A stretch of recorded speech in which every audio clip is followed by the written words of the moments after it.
Recording. Okay. Yataidamsi samidagnir basmasat kurute Arjuna Yanagni sarva karmani basmasat kurute tata. Yataidamsi samidagnir basmasat kurute Arjuna Yanagni sarva karmani basmasat kurute tata. O Pandava, I'll just read the previous translation too. You will be able to attain knowledge by satisfying the divine master with submission, relevant inquiry, and sincere service. The enlightened souls who are learned in scriptural knowledge and endowed with direct realization of the supreme absolute truth will impart divine knowledge to you. O Pandava, when you are enlightened by this knowledge of the reality, you will no longer be subject to your present illusion.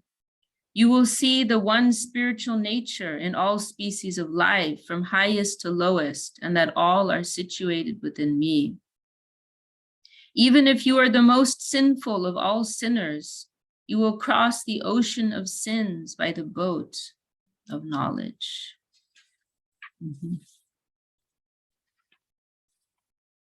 As a blazing fire renders wood to ashes, O Arjuna, the fire of knowledge burns up all worldly actions. We'll go to verse 38. Nahi jnanena sajasham davichami avidyate tatsvayam yoga samseda kalenatmani vindati. Nahi jnanena sadisham pavitrani avidyate tatsvayam yoga samseda kalenatmani vindati. Shadavan labate jnanam tatpara samyatendriya Jnanam ladva param shantim achirena gachati. Shraddhavan labate jnanam tatpara samyatendriya jnanam ladva param shantim achirena gachati. Agyascha shadanascha samshayatma vinashyati nayam lokosti naparo nasukam samshayatmanaha. Yagyascha shraddhavanascha samsayatma vinasyati nayam lokosti naparo nasukam samsayatmanaha.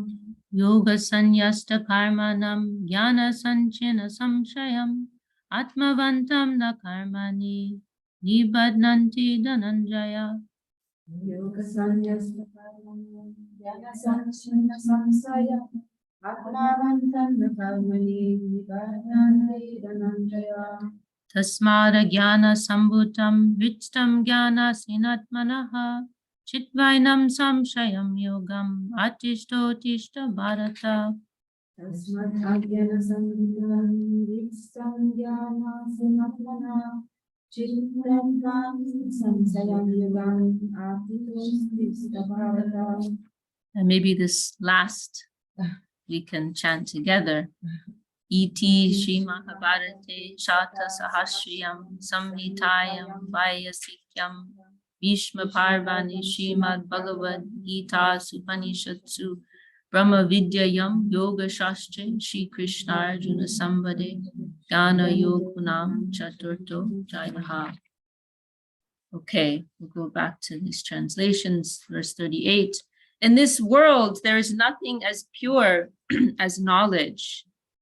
Eventually, a person who has achieved perfection in the yoga of selfless action naturally realizes this knowledge within his heart. It is the devoted, faithful, and sense-controlled person who attains knowledge. Achieving enlightenment, such a person soon attains the supreme peace. The ignorant, faithless, and doubting person is doomed to misfortune. For the doubting soul, there can be happiness neither in this life nor the next. O Dhananjaya, renouncing all worldly actions by following the path of selfless action, one who severs all his doubts by knowledge and realizes his internal divine nature can never be found by action. Therefore, O Bharata, with the sword of knowledge, slash to shreds all these doubts in your heart, which are born of ignorance. Take refuge in selfless action and arise for battle. The end of chapter 4, the path of knowledge, from the conversation of Sri Krishna and Arjuna and Srimad Bhagavad Gita Upanishad, the yoga scripture of transcendental knowledge, and Bhishma Parva of Sri Mahabharata, the holy scripture revealed by Srila Vyasadeva in 100,000 verses. Okay, so we have come to the end of chapter 4.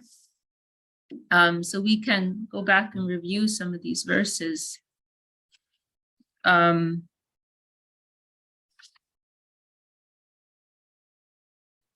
So this is one of the core principles of karma yoga and jnana yoga, that it is not action itself that binds us, but it is the consciousness behind, right? In and of itself, action is not reactionary, but it is when our selfish interest is invested within our action that it invites a reaction, whether good or bad, good, bad in parentheses. Anything pertaining to the karmic plane from the consideration of bhakti, it's all bad. It's all binding. And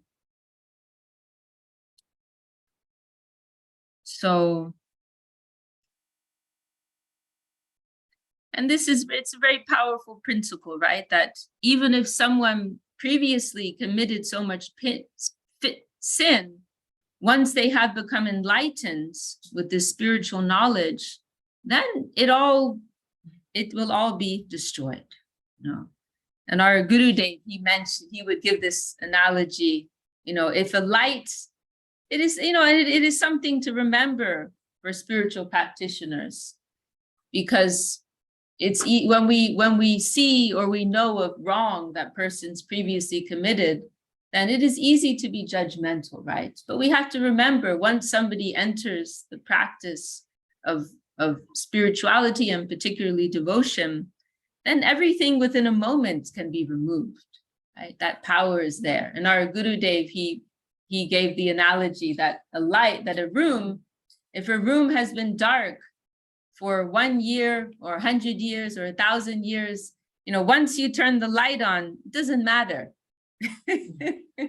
Once you light some match, give some light, some illumination in that room, now it's light. It doesn't matter if yesterday it was dark and dirty. Today the light is on, right? So this is something to remember, especially in the context of a devotional community, because to get in the spirit of judgment and criticism is very dangerous for our spiritual life. So we always, as Srila Sridhar Maharaj has said, we must always try to seek a new acquaintance with our environment. We must always seek a new acquaintance with our environment. So we need to have this broadness of vision, non-envious vision, right? Non-envious vision. I remember recently I was discussing some situation with my mother, actually, and I was kind of complaining a little about someone's particular action or viewpoint. And my mother, she she corrected me very nicely. And she said, do you want to deny them their evolution? Like they don't have any space to evolve. Like, okay, now they're here, but tomorrow it could be completely different, right? So let's give them that space, that faith, and that it's a non-envious mood, that we actually want everyone to be better. We want everyone to be the best. We want everyone to be pure. We're not going to be spiteful, right? That, yesterday I know what they were doing. Like, what is that? And we've heard there's one place in the Vedic literature, in the Nyaya Shastra, I think, where it mentions this logic, the logic of a naked mother, the faulty logic of a naked mother, right? That you may see a a young woman who's a very good mother, raising her children very nicely, but you're envious. Oh, I knew her when she was in her diapers, and I knew when she was like a little naked baby and making so much trouble. It's a very envious mentality, right?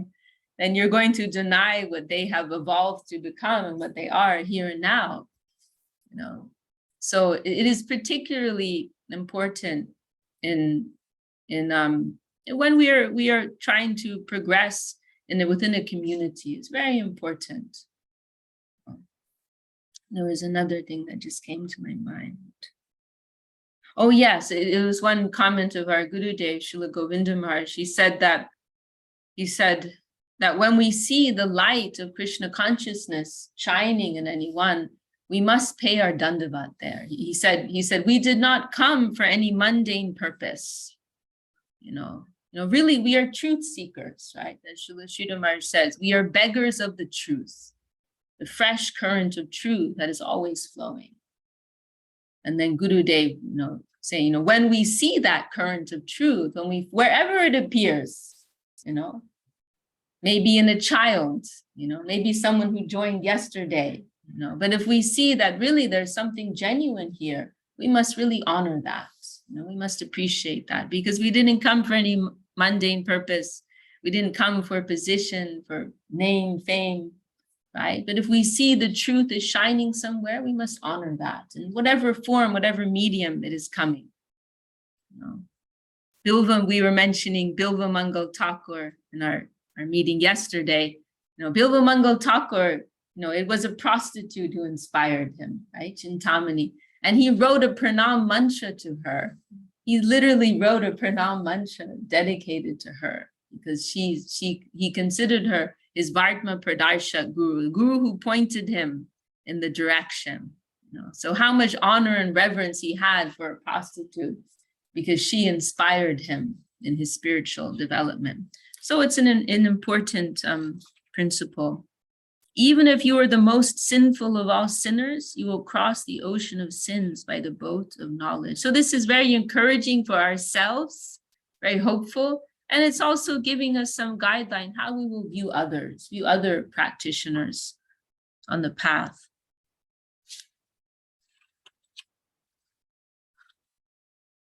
Now this verse 38, this is an interesting verse, and I'm trying to remember. We don't have our shloka experts, Chinmoy, with us, or Govindinandini today, but there's a verse, and let me try and find it. I can't remember, in Bhagavatam. And now this verse is interesting. By the way, for those of you who are following my bag saga, I finally got it after like 3 months. I lost one of my bags on an air in a flight a few months ago, but I had my annotated Bhagavad Gita in there, and I finally got it back a few days ago. But I left it upstairs because I have my notes in there. Ashobhate Jnanam, Alam Niranjanam. It's very.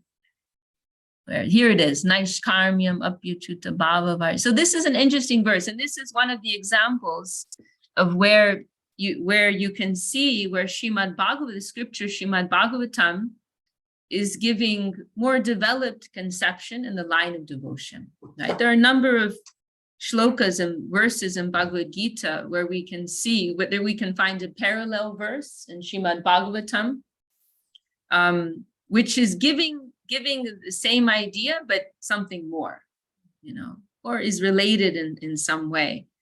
Now this verse, there's a verse in Bhagavatam which is showing like the next level, right? So here,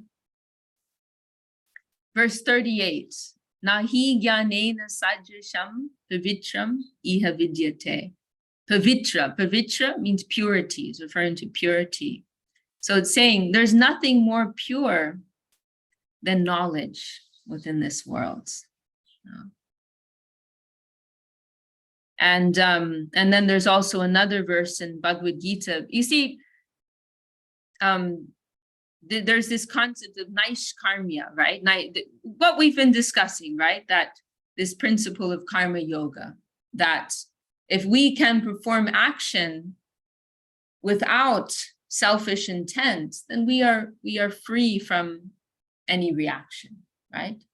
So this is called, this to achieve this state is called naishkarmya, to be free from karma. Even if you are active in this world, one may achieve this state of naishkarmya, freedom from karma. So generally in the Vedas, in Bhagavad Gita, in the Vedic text, welcome Chaitanya Daya, Dandavat, and Jayadev has also joined us. Generally, this is something that is celebrated, right? Like moksha. Moksha is generally something that is celebrated and aspired, is like held up as this great pie in the sky that everybody wants, right? But then the bhaktas, they have a very different view. The bhaktas, the devotees, those in the line of devotion, what's that Prabodhananda Saraswati line? It is like some meaningless thing. What's that line of Prabodhananda Saraswati Thakur? Like this imaginary flower in the sky. He uses some analogy like this, this moksha, this liberation that everyone is mad after. Nikila, wow, my brain is blank today. We don't have any shloka people here. I'm trying to remember the beautiful line of Srila Sridhar Maharaj. The mad search of the scholars after liberation. This is the translation. The mad search of the scholars after liberation. Saraswati Thakur put an end to that. Generally, everyone is mad for this, to achieve moksha, right? But those who appreciate the beauty, the sweetness of bhakti, of devotion, they have no interest in that.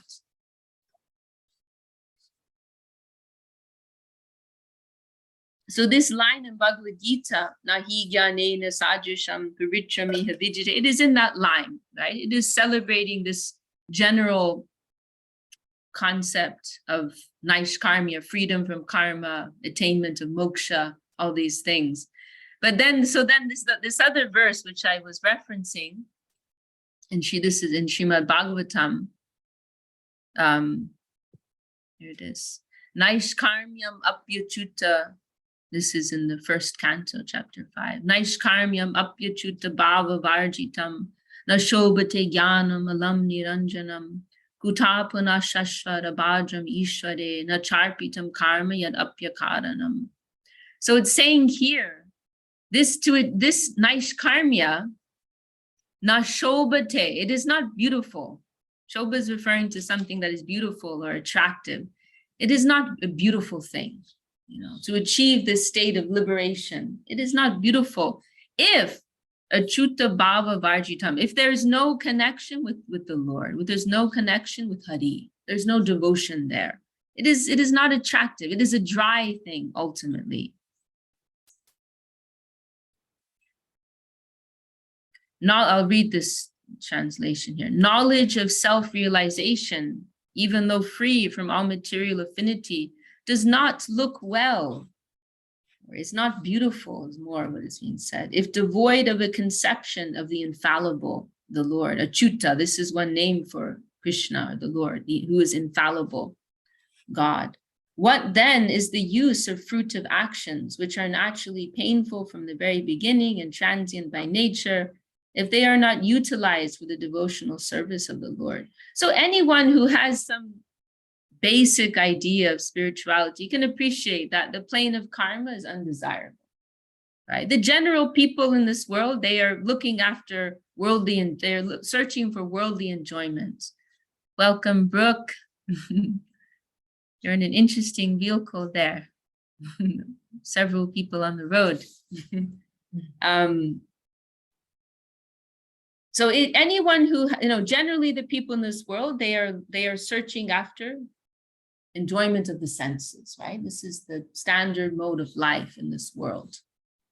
And then those who have a little bit of wisdom, they can understand, what's the point? We are not these bodies, we are Atma, we are soul. So we need to try to use our time for that which is of an eternal nature, that which is of eternal value. Let us try to put our, anyone who has just a little bit of spiritual enlightenment, spiritual knowledge, they can appreciate that point, right? However, those who have more developed understanding, more developed vision, they see that is, just to be free from karma, that is a dry thing. That is there's nothing there. That is an empty thing.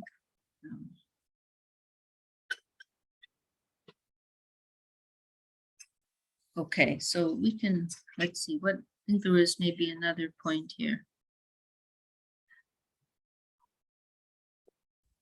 Thank you.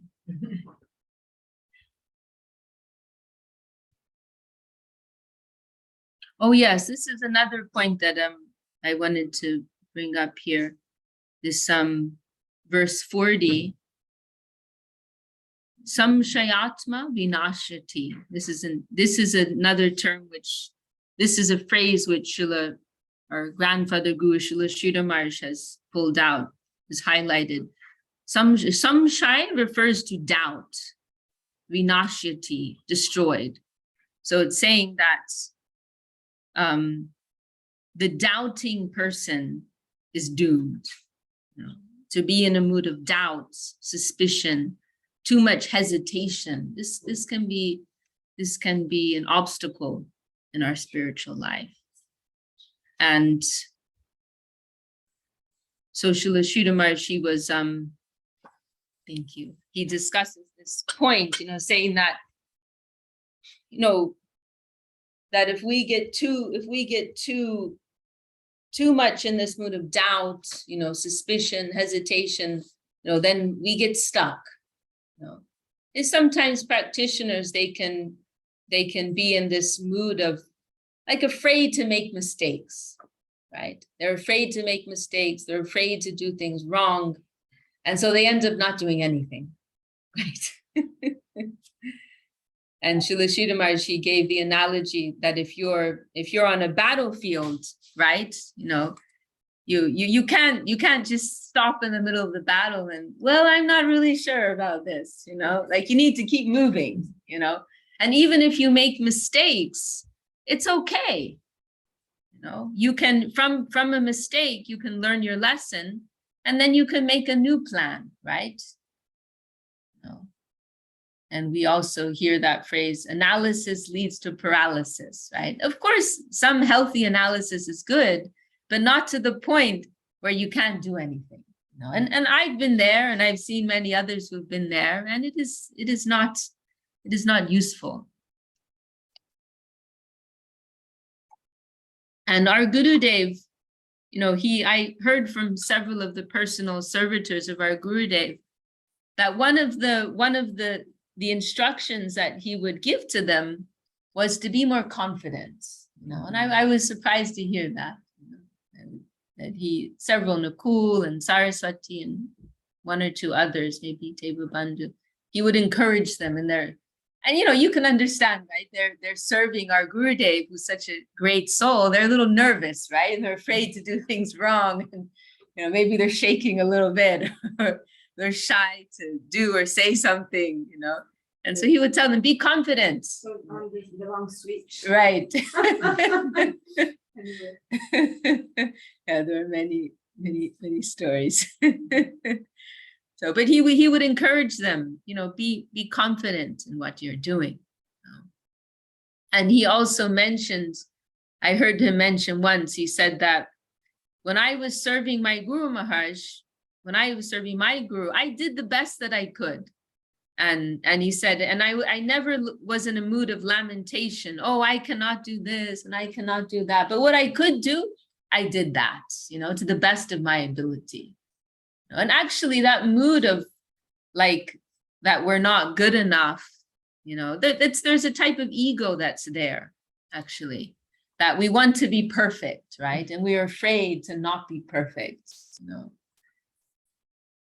whether within ourselves to feel that, or in how we are perceived by others, right? That we don't want it to be known that we made a mistake, right? There's actually a type of ego that's connected to that. And there's more humility in just being open to being humiliated, being open to making mistakes. It's all part of the learning process. If you fall down, there's that verse Gurudev would quote, Bhumo skali tapadanam, bhumir eva valambanam, tvai jata paradanam, saying that if you fall on the ground, you will use that same ground to stand up. So if we make mistakes in our spiritual life, we have no other shelter. We have nowhere else to go. So it is normal, and our Gurudev would also give the analogy of a baby trying to walk, right? And once he said, if a baby does not try to walk, he will not fall down. If you don't try to walk, you won't fall down, right? We said it like that. So then you understand, if you are trying to walk, if you are trying to do something, it's inevitable that you will fall down, but that's just part of the learning process, right? It's nothing to be ashamed of. And ultimately remembering that our strength comes from above. As Srila Sridhar says, our support comes from above. And ultimately we have faith that eventually we will get there. Why? Because we are connected to a higher source, right? It is not about our own power, our own strength, our own achievement, our own superiority over others, right? But we are depending on a higher source of power. Our strength, our wealth, it all comes from above. So there's no separate ego there, right? But we are part of this, collective group. We are part of the Lord's group and the Lord's interest. It's part of his show, his game. If we win or we fail, or whatever it may be, it's not just about us, and how we are being perceived and others are seeing us, but we're part of a greater dance, a greater symphony that's going on.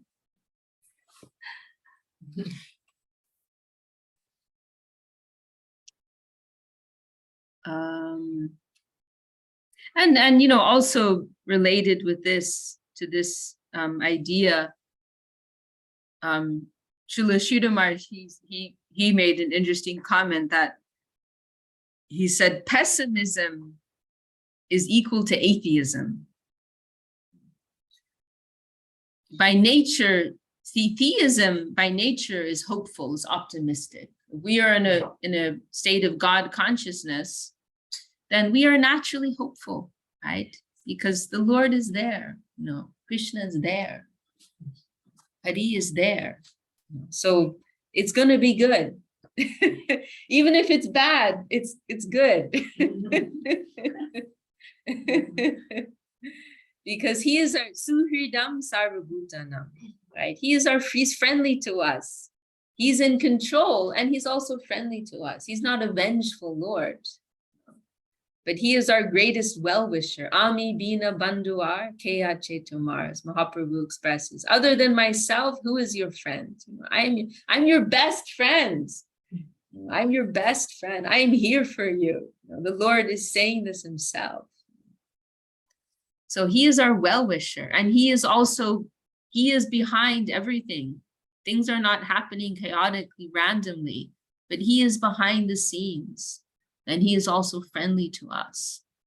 So when we are in the consciousness of the Lord's presence in our lives, then naturally we are hopeful, naturally we are optimistic. And so this mood of pessimism, it's actually intrinsically connected with an atheistic mentality. That it's all just, I'm alone, right? The Lord is not there. The Lord is not my friend, my guardian, my protector.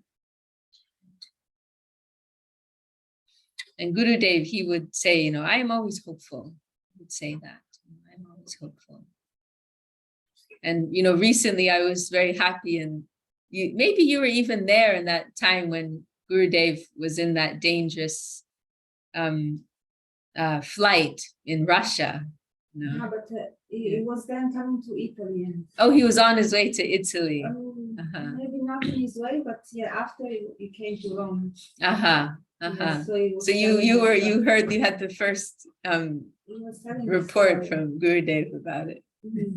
Not for, I don't know if it was like an internal flight. I think it was an internal flight between Moscow and St. Petersburg, Yes, right? and then he would like Yeah. fly to Rome. Okay, and then from there to Rome. But there was this one flight that our Gurudev was on, which it was in Russia, and it came very close to, you know, total destruction. You know, they had to drop, I don't, maybe you can say more details, but they had to like drop fuel, and it was you know, everyone on the flight, you know, they were thinking this could be the end. You know, it was like a very critical situation. Smell coming from the airplane. Smell coming from the airplane. No, from the people's care. Oh. Oh. People's care to the point of passing urine. Really? They Yes, were yes. passing urine out of fear. Yeah. Wow, that's how bad it was. Second one. But I recently I was listening to one video of our Gurudev where he was relaying this story, but he was saying, you know, but I am always enjoying, you know, he and you know, some of the devotees also, they were getting afraid, you know. But Janardhan Marsh, one of our sannyasis, monks, he was there, and he said, I knew nothing would happen, you know, because he said, our guru was there, and I know this wouldn't be part of the divine plan, you know, that we would all crash and die, you know. So, but many, you know, they were getting afraid, but our Gurudev, he was keeping his sense of humor, and he actually started teasing some of the devotees, and he told his personal assistant Bimalananda, are you ready to die? Are you ready to die? But he mentioned in this recording I was listening to, he was saying, I'm always enjoying, you know, like, even if I'm facing death, you know, I'm enjoying, you know, I'm seeing the lighter side of things, you know, I'm seeing the lighter side of things. He always had this like strong, optimistic, hopeful, joyful spirit about him, you know, not like, you know, so often we face certain circumstances and we just get totally overwhelmed by them, right? The objective environment is, you know, presenting some particular permutation of the material energy and complications. And it's like, we just get totally spun out, bewildered, you know, by that. But it's all a show, you know, it is all a show. It is all a show on the objective plane. You know, we have to look deeper, look behind that. You know? And so the great souls, the higher souls, they're always living in the plane of consciousness, you know, not what's popping up here and there in this temporary objective plane. They're living in a world of substance, of permanence. The real solid world.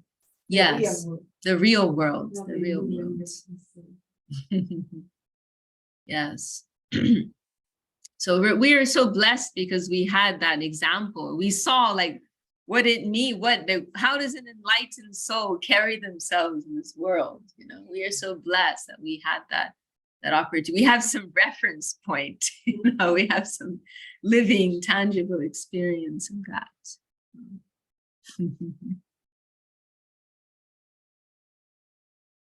And there's a beautiful line of Srila Sridhar Maharaj in one of our books, Loving Search, where he says, if we look behind the screen, right, the world and all the events of the world are like a screen, right? If we look behind that screen, he said, we will see the smiling face of Krishna there. And he says, and Krishna is beautiful and he is always waiting for our services. Very beautiful line. welcome to Dana has also just joined us. Well, let me see whether any other. This last verse of this chapter is very rousing. O Bharat, with the sword of knowledge, slash to shreds all these doubts in your heart, which are born of ignorance. Take refuge in selfless action and arise for battle. And we can also take this in a broader sense, you know, in terms of our own field of practice, right? Ultimately, the real battle's within, right? The real battle's within our hearts. And we all have our own particular battlefield, right? That, you know, lessons that battle, when I say battlefield, I mean in the sense of lessons that we are learning, challenges that we are facing, right? We all have a particular field that we are facing in our individual lives of practice, right? And sometimes, as I was just saying, sometimes we get discouraged. Oh, it's too much. Like, I don't want to get out of bed. I just want to keep the covers over me. I don't want to face it all. It's too much, you know? So we can remember this rousing and encouraging call of Sri Krishna and Bhagavad Gita. Slash all these doubts to shreds with the sword of knowledge. Take refuge in this spiritual vision and arise with confidence, with optimism. And what's the best part? It's a win-win. Even if you lose, you win. Because ultimately, it's not about some particular gain in the objective sphere, but it's about growing, you know, about spiritual growth, spiritual development. That's a different calculation. And as our Gurudev expressed very nicely, you know, the results exist within consciousness. So even if you've lost objectively, you've won actually, because you've grown internally, you've grown spiritually. So you will win, you know, if you're following the right path, if you're following the path of truth, you're always the winner. You're always the winner.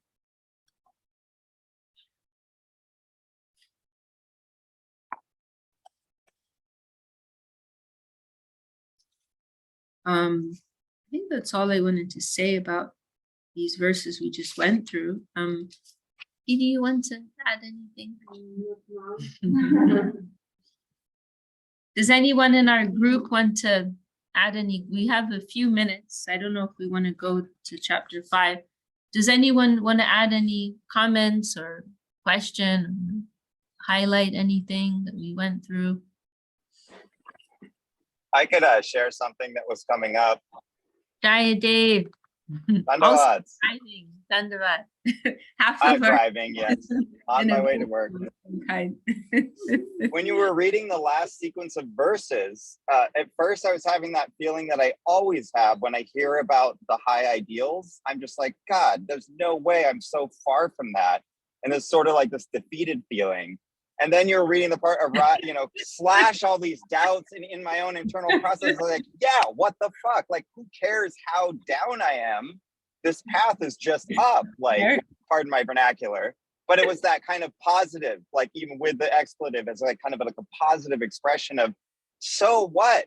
I can still try from here, wherever I am. Who cares how far I am? Just try. And I realized how much that my internal stagnancy and false humility, that's what I'm looking for, that kind of false humility I see in myself, and seeing how that, like Arjuna in a way, for me, he's symbolizing that aspect of false humility. Why wouldn't I try for the highest? Why wouldn't I try for the highest thing, even if I'm so far away? I don't know if that makes sense. That makes so much sense. And then you went on to kind of unfold that same sentiment throughout the whole meaning, which was cool. That's so beautiful, Jayadev. That's wonderful. And you've also reminded me of this beautiful expression of our Gurudev, Srila Govinda Maharaj, and it's been published as part of the introduction to Sermons of the Guardian of Devotion, one of our books, volume 1. I just found it. I just looked it up quickly. I'll just read this. It's very beautiful. Is it the fledglings? Yes, yes. Yeah. You remember that. Yeah. Of course. Yeah. We are this is Gurudev. We are insignificant souls attempting to fly across the infinite sky, like fledglings with so much desire, but practically no capacity. Seeing the great valiant devotees like Garuda, so for those who aren't familiar, Garuda is the carrier of Lord Vishnu.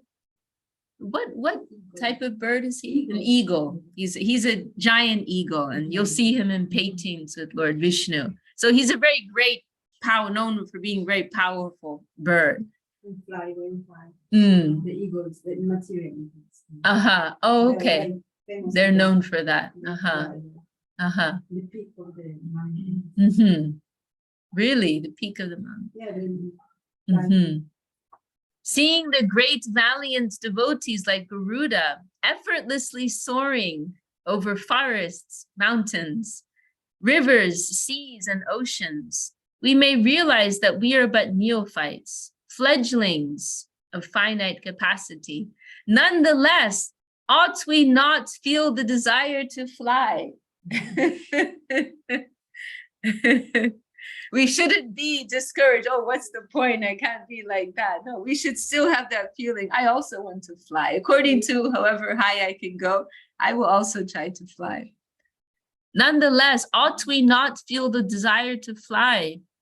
Furthermore, who, however great a personality they may be, has ever been or will ever be able to cross the ocean of the boundless glories of the Supreme Lord? So it's an infinite ocean anyway, right? It's not like we're gonna get to a certain point. Oh, I've got my certificate now, right? But it will always be an infinite ocean. Furthermore, who, however great a personality he may be, has ever been or ever will be able to cross the ocean of the boundless glories of the Supreme Lord? Thakur Sri Vrindavan Das, the Vyas of Chaitanya Leela, has openly stated, Lag boli choli jai sindhu tori bare, jasher sindhu na deyaku adik adik bare. Even the unlimitedly powerful Sri Balaram, Anantadev, tries to cross the ocean of the Lord's glories, attempting to sing all the glories of the Lord using his thousands of mouths, but he never reaches the shore. Rather, that shore expands more and more. And then back to Gurudev's words. Thus, we can see no reason for a fledgling to feel ashamed of his limited capacity. What then is his defect in trying to fly? Very, very beautiful. Very, very encouraging. Very encouraging. Recently, I was making a comment like, if you never fall, maybe you never even fly. It's like, you know, if you think yourself like very good and never fall down, maybe you didn't even fly. Something like this. Gurudev likes that expression, failure is the pillar of success. Failure is the pillar of success.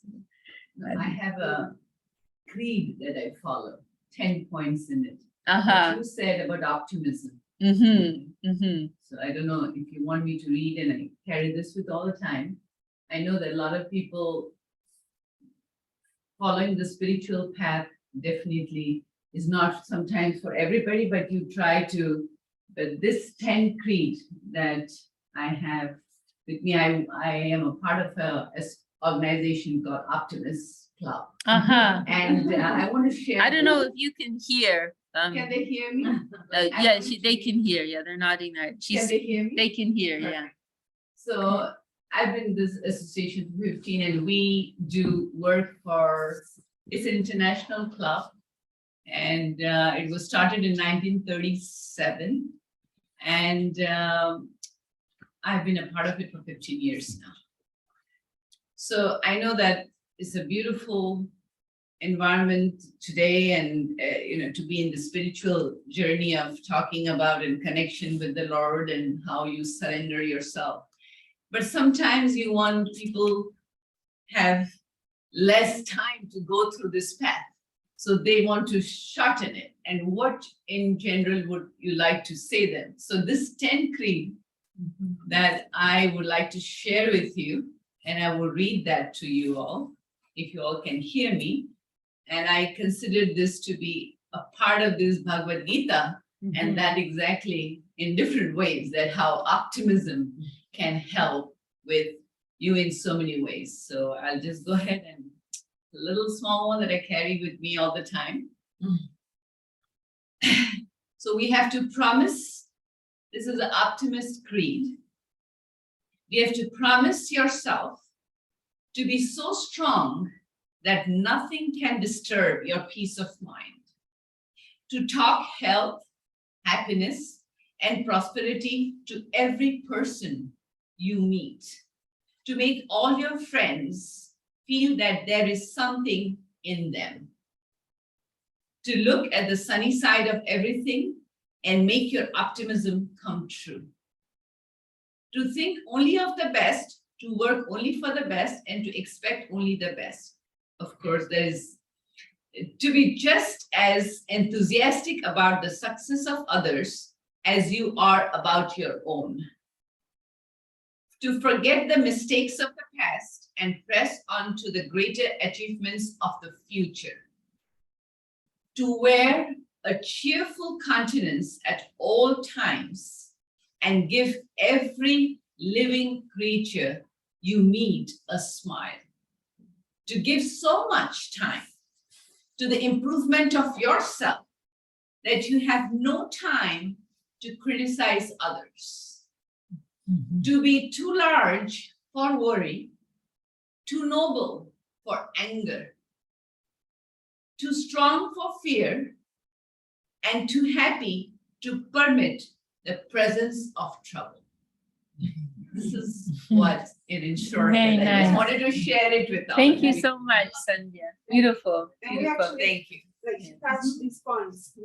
Yeah. Yeah, some of these points, yeah. Yeah. To live up to it, in general, like, I know that. Beautiful, beautiful. Thank you. I appreciate for hearing me. Thank you. An opportunity. Well, we're just about the end of our meeting today. Does anyone else want to share any comments before we end? Yeah, this is I belong to this. The Radhana Rupini's written a very nice comment. As I read our scripture through the years, I learn more and more how far I am away from the goal. But at the same time, I thank my lucky stars that I've started my spiritual life. Beautiful, beautiful, Didi. Okay. Thanks for joining, Alan. Very happy you could be with us. Okay, well, I guess Ganga Leela, do you want to close us out, pray us out for today? And just Chintamani, you've got two. Chintamani's expanded. She has one body which is on a flight and another body which is in our Zoom meeting. Somehow. Mystic power. Okay. Hare Krishna, Dandavat. Thank you so much, Vishaka Didi. And that was really, what an optimistic, uplifting message that was today. I really think we can all take this enthusiasm and see how it will treat us for the rest of the day into our weeks. That, you know, what a nice elixir we can have for our hearts, our minds, our souls, that to really dip into that taste of having an enthusiasm for what's in front of us, if it's hard or not, if it's this or if it's that. The enthusiasm gives us the wings, like that's the Garuda, I guess. And we can all unmute if we like and enthusiastically chant 3 rounds of the Maha Mantra together. Hare Krishna, Hare Krishna Hare Krishna, Krishna Krishna Hare Hare, Hare Rama, Hare Rama, Hare Hare Krishna, Krishna Krishna, Hare Rama, Rama Hare Krishna, Hare Krishna, Krishna Krishna, Hare Rama. Hare Rama, Rama Rama, Hare Hare. Jai Shri Bhakti Sundar Govinda Dev Goswami Maharaj ki Jai, Srimad Bhagavad Gita ki Jai, all the assembled devotees, sincere seekers ki Jai, Jai Shri Bhakti Vinod Thakur, whose Ki Jai, my hero. divine appearance stays today. Hari Ram Sankirtan ki Jai, Krishna Kanta Ji ki Jai, Nitai Gaur Premanande. Hari Hari Bol. Thank you. Dandavats, everybody. Hare Krishna. Hare Krishna. And Hare Krishna. So much.